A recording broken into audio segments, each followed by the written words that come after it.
La dernière malédiction de la droite, sur le plan chronologique, a pour nom Emmanuel Macron. Sans l'accident Fillon, il n'y aurait peut-être pas eu d'événement Macron.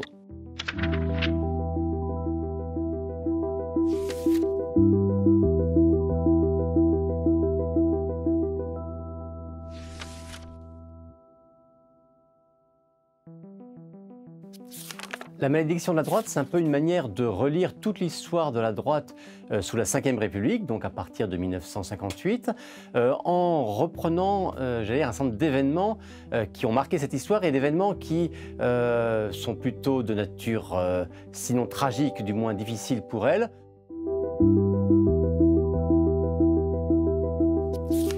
La droite, au fond, a été frappée par 3 malédictions.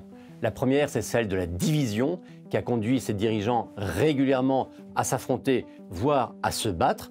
Giscard Chirac, Chirac-Balladur, les épisodes sont nombreux. Deuxième malédiction idéologique, c'est-à-dire son incapacité à fédérer en même temps une sensibilité plus souverainiste avec une sensibilité européenne, une sensibilité plus libérale avec une sensibilité plus régalienne. Enfin, troisième malédiction, plus profonde, peut-être celle-là, une malédiction historique. Finalement, quand on regarde son histoire, on se rend compte que la droite ne s'aime pas elle-même, qu'elle a toujours fait un complexe par rapport à son identité et même par rapport à son nom. Elle a rarement, ou en tout cas tardivement, voulu s'assumer comme étant pleinement de droite. Ça la conduit souvent à la défaite.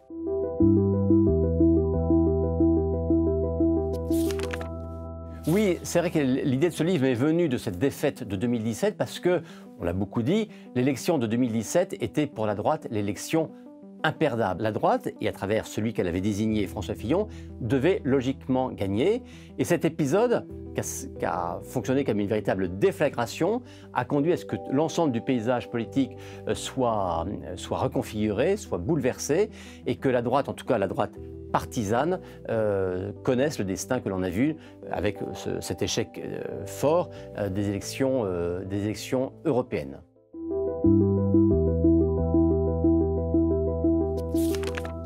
Moi, il y a un livre qui m'avait beaucoup marqué lorsque j'ai commencé à m'intéresser à la politique, c'était La double méprise, le livre de Catherine Ney qui racontait la guerre Giscard-Chirac, qui est vraiment l'exemple même d'une rivalité personnelle à l'état brut.